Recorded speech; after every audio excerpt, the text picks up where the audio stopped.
40 years ago, New York City was on the verge of bankruptcy. The New York Times, writing about that period not long ago, said that the difference between solvency and insolvency was paper thin. New York is very different today, arguably the most diverse and interesting city in the world. We don't claim credit for that transformation, but we do proudly claim credit for being there in 1975 when things were so difficult for the city. And we're still there, bringing thousands of New Yorkers together in hundreds of neighborhoods all over this great city. That's why they call us Citizens Committee for New York City. This is Elmhurst in Queens, and this is the Elmhurst Community Garden. And in this little garden, which began with a grant from Citizens Committee for $500, the community came together and cleaned this lot up. And then they decided that they would create a community vegetable garden and provide food to the local food pantry. Let's find a little bucket. I've been in this neighborhood for 30 years, and since I've lived here, this lot has always been overgrown with weeds. And I thought, why do we have such a huge plot just with weeds? Let's do something with it. We worked with a local youth group. We contacted local businesses, the local churches. The Citizens Committee has been a shining beacon to really lend a hand when other agencies won't, and has provided so much support and encouragement and a lot of resources, a lot of guidance. I'm so grateful that Citizens Committee is here in New York City doing this for our neighborhoods. That's so important. This is the South Bronx, and this neighborhood is called Mott Haven. In 2010, we gave $500 to a project here to provide fresh and affordable produce to a community in which that simply doesn't exist. I've lived in Mott Haven for 7 years, and we live by the biggest food hub in the United States, yet the really fresh produce doesn't come here. Our weekly farmers market gives people the opportunity to buy fresh food right from a farm. Every Saturday, rain or shine, we have our volunteers that come and help us set up.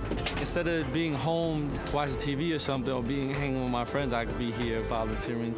They got organic food that'll last longer, and it tastes so much better than going to the supermarket. Citizens Committee provided us with our first grant, which gave us everything we needed to get this market off the ground. They have so many resources, they have ideas, they have workshops, so they've really been helping us the whole way. This is the Haitian Community Center in East Flatbush, New York, and kids here are taking music lessons. Sounds simple enough unless you can't afford lessons or if the school you go to doesn't teach music. One of the mothers I spoke to here told me that her son practices his instrument religiously at home. She told me he's learning a lot more than music here. There's a need in the community for something like this. It's just that simple.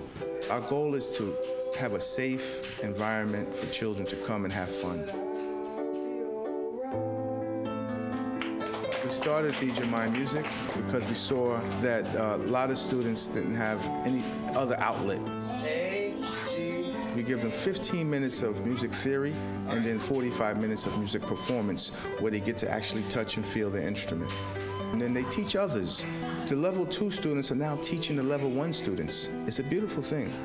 We could not have done it alone. I mean, yes, I'm here, I started it, but Citizens Committee was very instrumental in making that happen for us. We're just grateful. Okay, good. Very good. This is a neighborhood called Hunts Point in the South Bronx. It's one of the poorest neighborhoods in New York with one of the highest rates of diabetes and obesity, where Citizens Committee for New York City is funding a local community group to teach kids about good nutrition. Does everybody know what we're making today?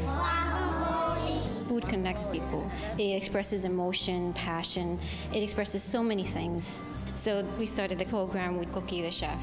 Grab 2 or 3. These are things that they can take out of the refrigerator, take a salad knife, which is very safe, and learn how to chop little chops and put it all together. I told my brothers that I'm in a new cooking class, and the thing that I made tastes so good. And you made green beans. When we got the grant from Citizens Committee, I was ecstatic. I was like, oh my gosh, we can make this happen now. Mash that good as you can. With this program, we teach the parents and we teach the kids to demand that they need quality, not quantity.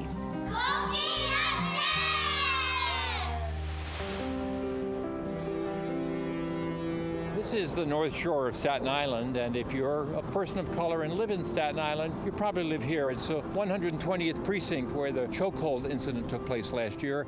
And what we've tried to do here is a simple project of working on a garden to try to bring cops and kids together. The students actually were the ones that were the drivers behind this. They were very interested in making sure that the garden project came to completion. All this was really weeds and a lot of trees, and it looked really like abandoned. It's a huge difference. I felt like when I walk by here, I'll be like, wow, I did this. I helped. We digged up holes and we planted in bulbs inside. Anything where police are involved with the community, especially in this case with teens, to see a positive for this age, we need more of it. Knowing that there are organizations out there, such as Citizens Committee, that are very committed to the young people of New York, propels us to work with them and make New York City a more beautiful, more wonderful place.